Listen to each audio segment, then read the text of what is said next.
Hi, I'm Louisa Reid and I'm here today to talk to you for the Guppy Aquarium about my novel Gloves Off. It's the first novel in verse that I've written and it came out in paperback in March, on March the 5th, World Book Day, and was out last August for in hardback.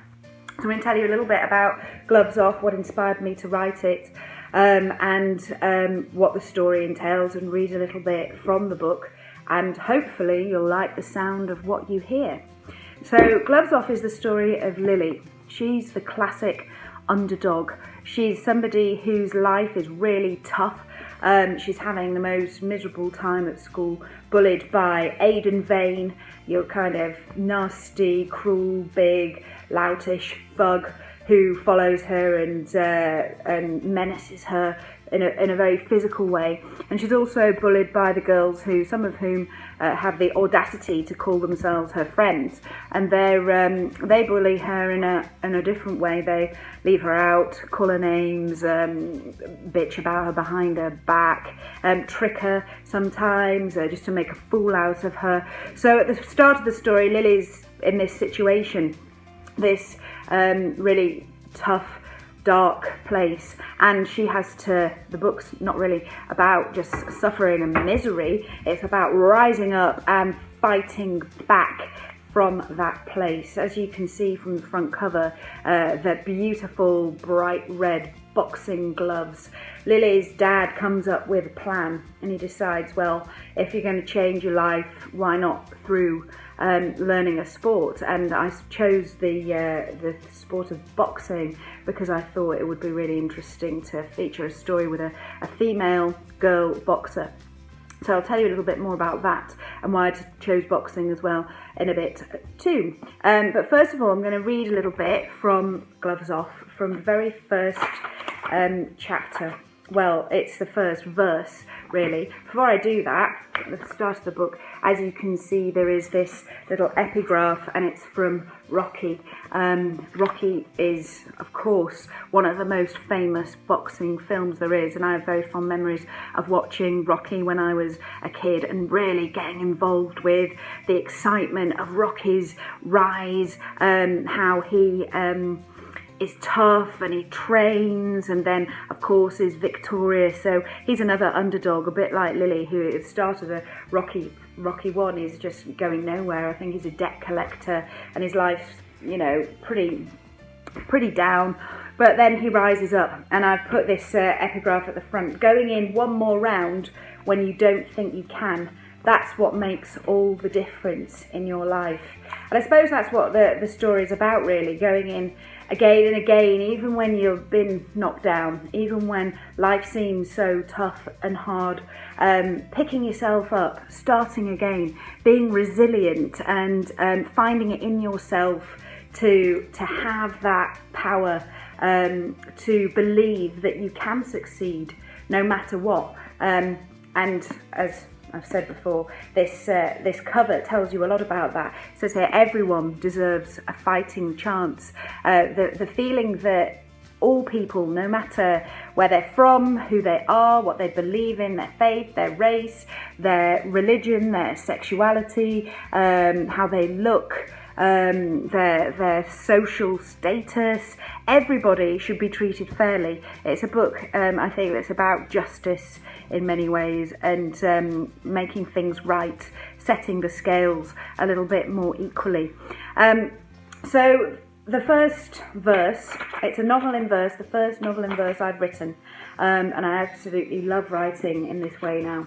The first verse, as you can see, it's ever so short. So this introduces Lily when she's at her lowest. It's called Roadkill. I taste the street. It's filthy, gritty and hard, and it has knocked all the breath out of my body.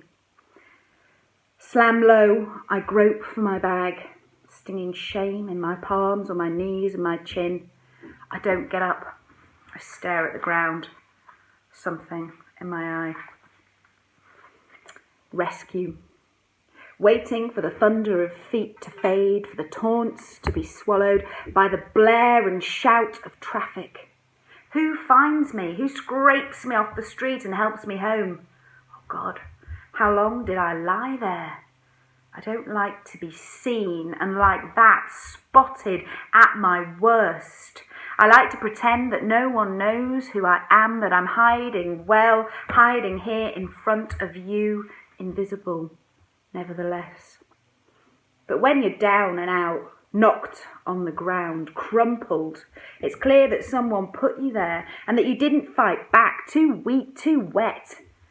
Even so, I remember to say thank you to the woman who drives me home. Manners cost nothing. So that was the second verse as well, rescue. The start, Lily's been chased by a gang of lads on her way home from school. Aidan Vane obviously is part of that. It's her 16th birthday, obviously an important time in any teenager's life, and that's the way she spent it at school, having a miserable time and then being beaten up on the way home.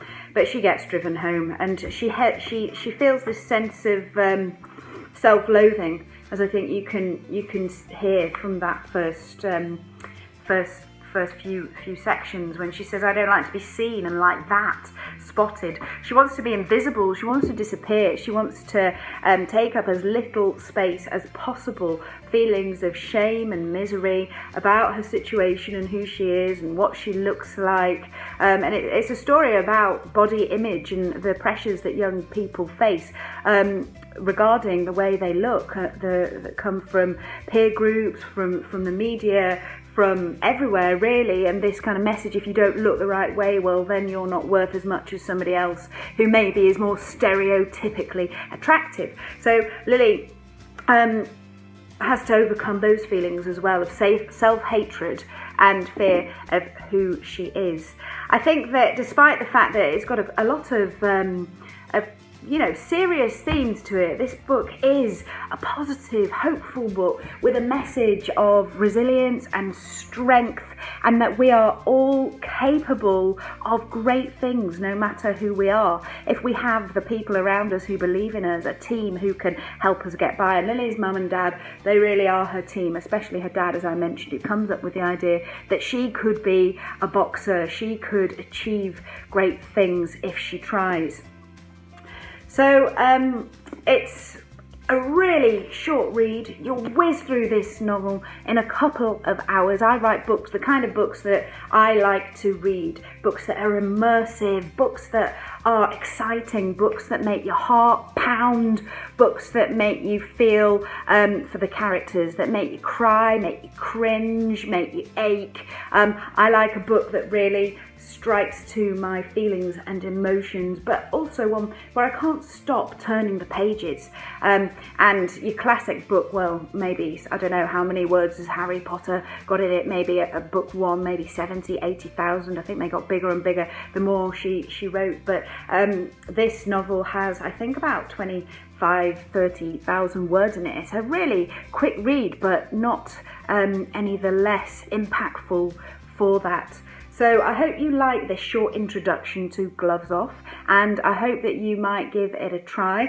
It's a jolly good way to while away a couple of hours by sinking yourself into a story of resilience and power and fighting back, moving from being a victim to being victorious in certain ways, not giving away anything about the end of the novel at all there. And that's all from me, and Gloves Off. Thank you for listening. Bye.